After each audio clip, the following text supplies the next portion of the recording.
Have you got a feeling on the playoff final? Any thoughts on who might win that one? Oh, well, no, is the short answer. If I had to, and I'm not allowed to put a wager, I just think I'm a bit of a fatalist, and I just feel like it's Wycombe's, how everything's fell into place, and how they respectfully kept quiet when everyone was saying it's not fair that they get in the playoffs, and they got through against a very good Fleetwood side. Out of all four teams, the game last night, I thought Fleetwood looked by far the best team. I know they only just won, but in that leg, but so for them to beat Fleetwood over two games is very impressive. So I just don't think Oxford at the moment are firing on all cylinders. But if they do, then it's a different matter of fact. But from what I saw over the legs, I would probably just think Wycombe might have it. The three clubs who went up last season are all currently in the bottom six in the Championship. How does a League One club go up, in your opinion, stay up and progress? Look, you have to invest in the team. You have to probably push your boundaries a little bit. And realistically, the step up is so monumental. And the same goes with the Premier League. And so you have to keep your best players first and foremost. You have to keep them. You have to get players in that are better than your best 11. So you have to get really, 6 or 7 better players than what you've got. You have to have a culture that develops players, but everyone has a buy-in. I personally think you have to have buy-in from the fans. They have to understand the enormity of the games ahead of you.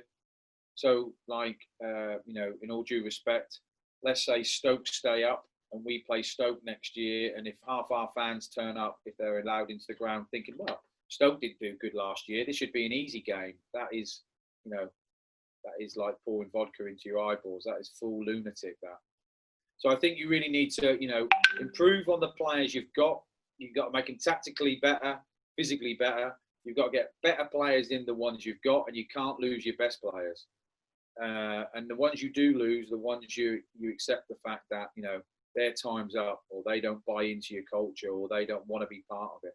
So, if you do lose those players, then fair enough. But it's all of those things, I think. It isn't just the playing staff. The coaches have to get better. I said that loads of times. I have to get better. We have to have different ways to play. But fundamentally, as it always is, it's always about the players, really. The players. You just, it's no surprise that the team with the biggest budget, more not often than not, finishes in the top 2 in every league in the world. And the teams from League One are not going to jump from a £3 million budget to a £90 million budget. That's just lunacy.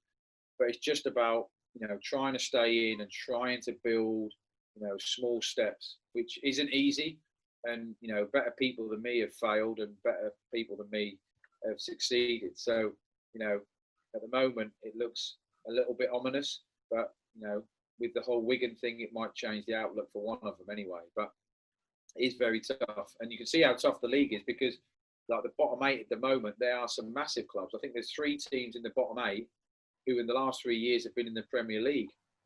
So not only are you competing against the players on the pitch, but you're competing against the whole infrastructure, their training grounds, their all their knowledge, everything. So it's a massive, massive ask, and and I don't think anyone thinks that Luton have had a bad season.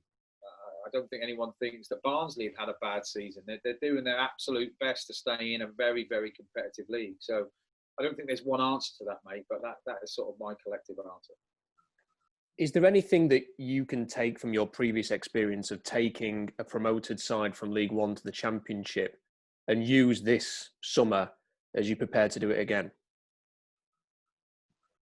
Yeah, I think the one mistake, I made loads of mistakes, obviously, because we didn't succeed in our challenge. But I think definitely the recruitment, about not just getting players in for players' sake, definitely. So, for example, if I need another winger, you're thinking, that's the best one I can get, and you're thinking, right, we're just gonna have to get him then. We're just gonna have to get him, and it's a constant, it's a constant battle with, you speak to everyone, should we get him?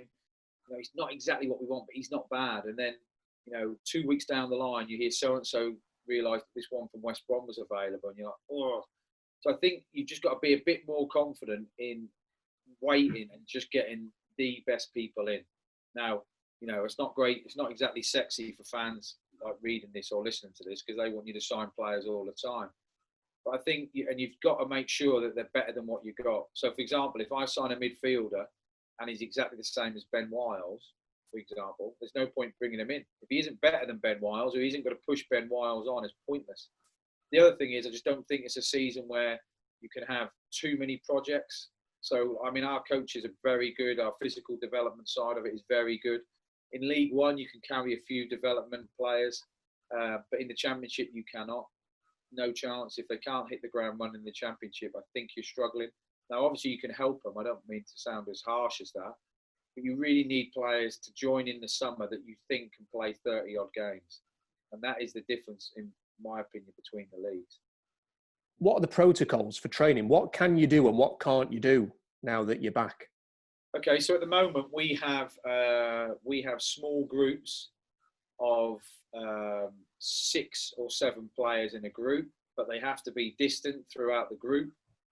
Their GPS sees if they have any incursions. So if a player has too many close contacts with any other player within a certain parameter of the GPS data, then that's a problem. We have to then speak to the player and keep him away. So what we've been doing today, we've had like running drills, which is fine. They've been doing 1,000-meter runs, which obviously makes them smile. They've done like 5 of them today. Then they've had a session. 6 of them then go with Rich. 6 came with me, like a passing sort of drill. Richie's was a in and out of mannequin sort of thing, and Hammy had a session with, you know, in tight areas.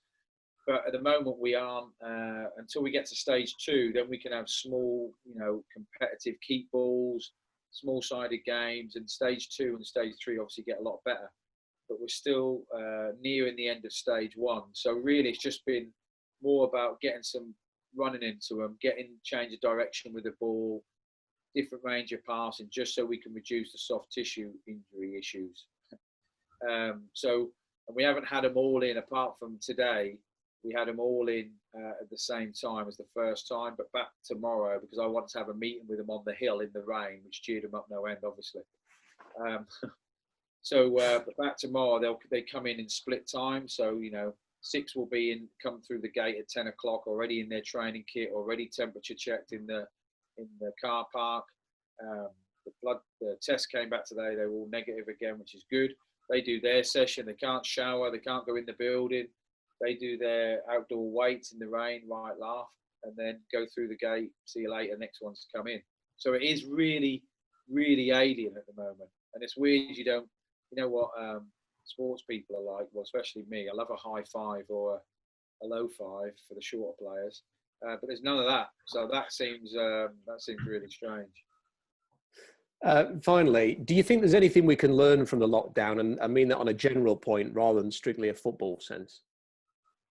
Hang on, I'm just exchanging teas. This doesn't normally happen, by the way. You now think I've married really well, but obviously she is the lucky one. She knows that. Thank you, my love. I didn't mean it was a joke. It was a joke.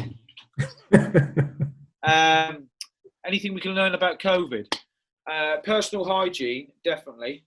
So I went to Rother Valley a couple of weweeks ago when it all started opening out. Went for a walk, went into the toilets.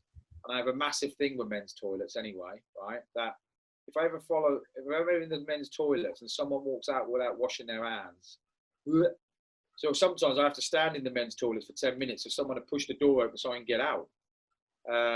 So I went inside, and this bloke came in a cubicle with his son, and as I'm then going to wash my hands, he just comes straight out of the cubicle and goes straight out. I'm thinking, oh my God, there's COVID, so you've got to be washing your hands constantly. And you've probably got wee on them. So definitely from COVID, I reckon personal hygiene, about washing your hands, not when people cough or sneeze and don't cover their mouth, definitely learn from that. And probably learn, which is a bit deeper, just to be nicer to people, I think, because you're not here long. And unfortunately, a lot of people lost their lives, but you're not here long. So if you can make someone smile some part of your day, then do it.